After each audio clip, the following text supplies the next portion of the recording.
Dignity began when she stopped funding her own absence. I first noticed the flowers, not the music, not the children, not the closed recital doors. The flowers. Because Eleanor was holding them like a woman who had arrived with love and been given nowhere to put it. When does helping become painful? When the money is gone, or when love starts treating you like a billing contact? I first noticed the flowers, not the music, not the children in black shoes running through the hallway, not the parents whispering too loudly outside the recital room. The flowers. A small grocery store bouquet wrapped in clear plastic, held too tightly in Eleanor Harlan's left hand. The stems had bent a little at the bottom. That told me she had been standing there longer than she wanted anyone to know. I was at the community music school that evening because a neighbor's grandson was playing in the beginner recital. I had not expected to see Eleanor. Eleanor and I were not close friends in the sentimental way. We were the kind of women who had served on the same library committee long enough to know each other's silences. She was 64, a retired accountant, and one of those women who made neatness look like a form of self-defense.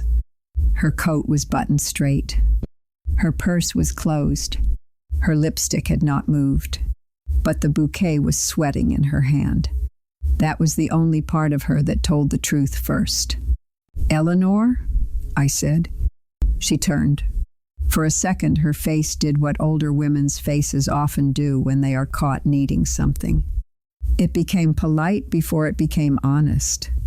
"Evelyn," she said, "I didn't know you'd be here." I could say the same. She looked toward the recital room doors. They were closed. Behind them, a child was playing something slow and uneven. The kind of song that makes parents hold their breath through every pause. Eleanor did not move closer. That was when I noticed the folded paper in her other hand.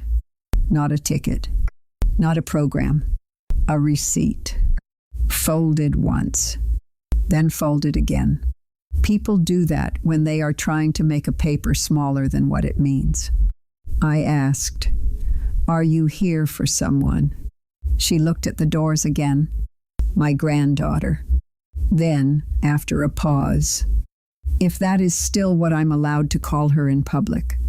There are sentences that do not raise their voice because they are too tired to beg. That was one of them. Before I could answer, a young volunteer at the check-in table looked up from her clipboard. "Mrs. Harlan?" Eleanor turned. The volunteer smiled, the way young people do when they have been trained to be kind but not taught what kindness costs. "I found your name," she said. "You're listed under billing contact." Billing contact. Not grandmother. Not family. Billing contact. The volunteer was not being cruel. That was the point. Somebody had entered Eleanor into the system that way. Eleanor nodded as if she had expected the word and still found it cold. The volunteer continued. "Family seating is already full, but you can wait here until intermission. They usually let extra guests stand in the back after the first set." Extra guests. I watched Eleanor's fingers tighten around the bouquet. Only a little, but enough. At my age, you learn to read the small movements. A full collapse is not always honest. Sometimes the truth is in one finger pressing too hard against plastic wrap. Eleanor said thank you. The volunteer looked relieved. People are always grateful when the person they have hurt remains easy to manage. I stepped beside Eleanor. "Would you like to sit?" "There isn't a seat. There is a bench." She looked at it, then shook her head. "If I sit, I may not get back up quickly when they open the doors." That was the first body truth she gave me. Not the tears, not the anger, the calculation. How fast can I stand if I am allowed in late?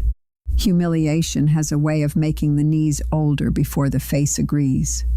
We stood together near the hallway window. The little bouquet hung between us. Inside the room, the child finished the piece. There was applause.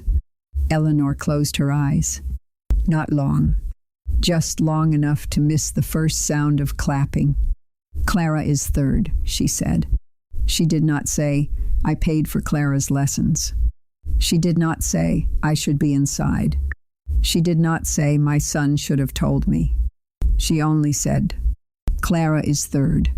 I looked at the folded receipt again. Eleanor noticed. Piano lessons, she said. 18 months. Her voice stayed even. That made it worse. Vanessa said Clara needed consistency. Ryan said money was tight. They were not wrong. She gave a small smile. Not bitter. Not yet. I thought it was a grandmother thing to do. A child began another piece behind the doors. Faster this time. More confident. Eleanor breathed in. I heard the breath catch halfway down. That was when Ryan appeared at the end of the hall. He was dressed for the recital. Navy sweater. Good shoes. Phone in hand. He saw his mother and stopped in that particular way. Adult sons stop when they realize their mother is not where they expected her to stay. Mom, he said. Not warmly. Not coldly. Administratively. As if he had opened the wrong email. Eleanor held up the bouquet a little. I came to hear Clara. Ryan looked at the closed doors, then at the volunteer, then at me. He recognized me, but only barely. I had seen that look from grown children before. The look that says, I know you are somebody, but I do not yet know whether you are a problem. Mom, he said again, softer this time, we didn't know you were coming. Eleanor unfolded the receipt. Only one fold. Not both. You sent me the recital fee invoice. Ryan's eyes moved to the paper, then away from it. Yes, but that was just the studio's billing system. Vanessa handles the schedule. There it was. Not cruelty with teeth. Something cleaner. Something worse. The studio's billing system. I have heard people hide inside systems all my life. A system can be useful. It can also give cowardice a clean place to stand. Ryan lowered his voice. Mom, this isn't the time. Clara is nervous. Vanessa didn't want extra pressure before she played. Extra pressure. Eleanor looked down at the bouquet. I could see the exact moment the flowers changed in her hand. They had been a gift. Now they were evidence. You thought I would be pressure? She asked. Ryan rubbed his forehead. I didn't say that. No, Eleanor said. You rarely do. That was the sharpest thing she said all evening. It landed softly. Ryan looked toward the recital room. A child inside struck a wrong note, stopped, then began again. The audience gave one of those gentle, encouraging laughs. Eleanor heard it. Her granddaughter might have been waiting for that same kindness. And Eleanor was in the hallway, with flowers and a receipt. Mom, Ryan said, please don't make this into something. I looked at him then, not as a judge. I had no bench there, no authority, no right to intervene. But old habits still move through the body. When two people are standing too far apart, I notice the space before I notice the words. Between Ryan and Eleanor, there were only 6 feet of hallway. It looked like much more. Eleanor folded the receipt again. Once, then twice. Into what? She asked. Ryan did not answer. Because the truth was already there. She had not made it into anything. They had made her into a billing contact, a useful grandmother, a quiet payer, a woman close enough to cover the lessons but not close enough to hear the first note. The recital room doors opened for a moment. A woman slipped out with a crying toddler. For 2 seconds, music spilled into the hallway. A thin, careful melody. Eleanor turned toward it before she could stop herself. It was instinct. The body still goes where love is. Then the door closed again, and the hallway became ordinary. That is the part people do not understand about small humiliations. The world does not darken for them. The carpet stays beige. The fluorescent light stays on. Someone at the check-in table keeps sorting programs by last name, and an old woman stands there holding flowers for a child she helped teach, but was not invited to hear. Ryan put his phone in his pocket. "Let me talk to Vanessa," he said. That sounded helpful. It was not. Eleanor looked at him with a tiredness I recognized. Not tired of him. Tired of the root. Everything had to go through Vanessa. Even Eleanor's place in her own granddaughter's life. "No," she said. Ryan blinked. "No?" "No," Eleanor repeated. "Do not ask your wife whether I may hear the child whose lessons I have been paying for." The hallway quieted in a way no one else noticed. The volunteer looked down at her clipboard. Ryan's face reddened. "It's not like that." Eleanor nodded once. "Then say what it is like." He opened his mouth, closed it. That was the real answer. I have watched families tell the truth by failing to find a better lie. The recital doors opened again. Intermission. Parents came out smiling. Children rushed toward water fountains. A little girl with dark hair and a white bow came through the doorway, scanning the hallway. "Grandma?" Eleanor's whole face changed. Not into joy, into pain relieved too suddenly. "Clara." The girl ran to her. Eleanor knelt too quickly. I saw one hand go to the wall for balance. The bouquet crinkled between them. Clara took it with both hands. "Dad said you might not make it," Clara said. No one moved. Not Ryan. Not the volunteer. Not me. There are moments when a child tells the truth because no adult warned her not to. Eleanor smiled. It cost her something. "I made it," she said. Clara looked at the flowers. "They smell like the grocery store." Eleanor laughed then. A real laugh. Small, but real. "They are from the grocery store. I like them." "I'm glad." Clara looked back toward the recital room. "Are you coming in?" Eleanor did not look at Ryan. That mattered. She looked at Clara. "If there is room." Clara frowned with the direct justice of children. "There's a chair by Dad." Ryan looked down. The volunteer cleared her throat. "I can let her in now," she said, "if the family says it's all right." Eleanor stood slowly. This time she did not use the wall. She used the bench. Less graceful. More honest. Ryan finally said, "Of course it's all right." But by then the sentence had lost the chance to be generous. Still, Eleanor walked in. Not beside Ryan. Beside Clara. I did not follow. That was not my place. I stayed in the hallway and watched the receipt in Eleanor's hand disappear through the door. Folded twice. No longer small enough. When the recital ended, Eleanor came out holding the program. Clara's name was printed in the middle of the second page. Beginner piano, level 2. Under tuition account, the studio had listed. Billing contact, Eleanor Harlan. She showed me that line later, not in anger. In disbelief. "I suppose that is accurate," she said. I thought about the word accurate. It is a dangerous word. It can be true and still miss the person. Yes, Eleanor was the billing contact. Yes, she had paid the fees. Yes, the studio had done nothing unusual. That was the cruelty of it. No one had to do anything unusual. Everyone only had to let the arrangement remain exactly as it was. Money from Eleanor. Schedules through Vanessa. Silence from Ryan. Music from Clara. and Eleanor in the hallway.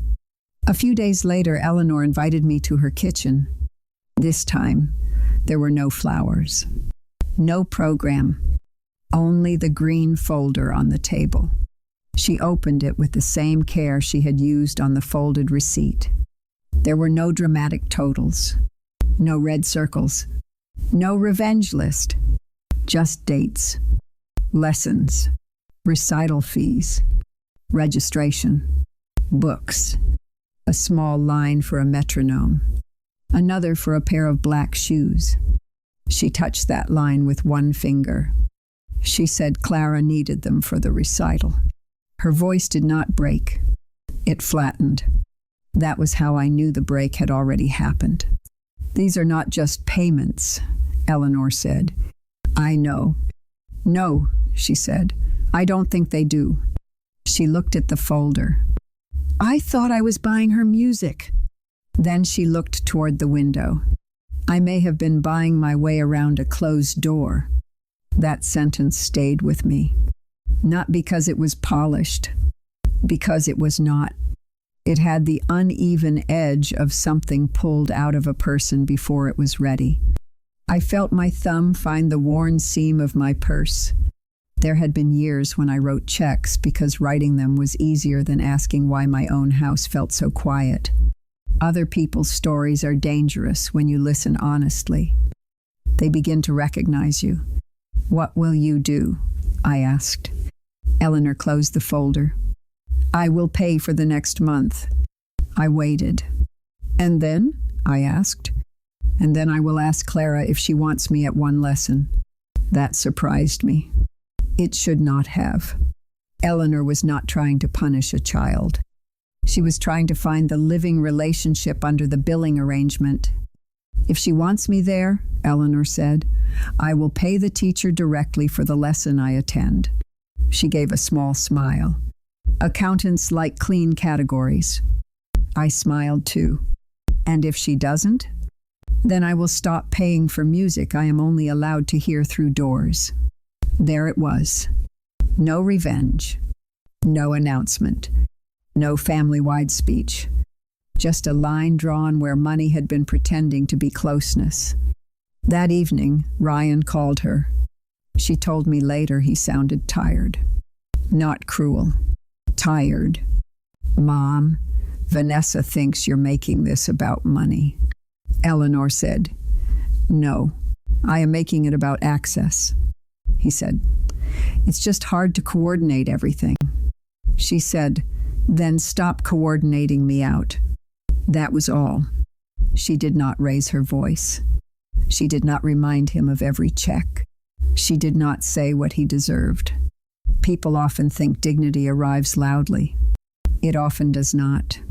Sometimes dignity sounds like an old woman refusing to explain the obvious twice. A week later, Eleanor went to Clara's lesson. Not the recital. Not the big performance. A lesson. Folding chairs. A tired teacher.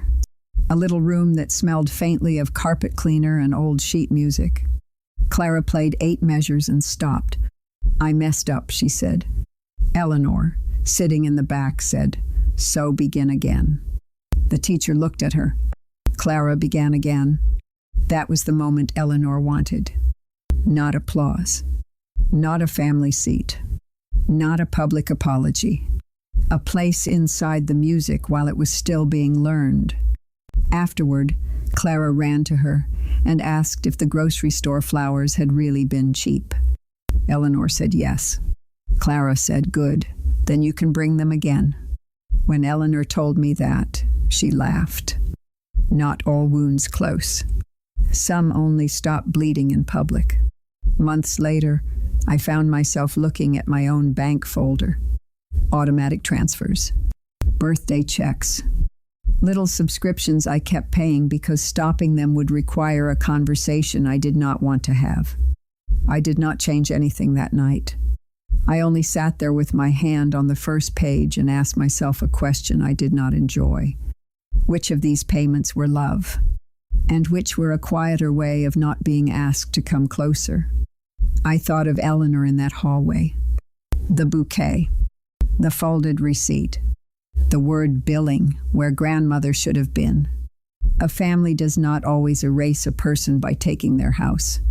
Sometimes it does it with a receipt, with a schedule, with a son who says, "It's just how the system works," with a child playing behind a closed door. And sometimes dignity begins when an old woman stops paying to stand in the hallway of her own love.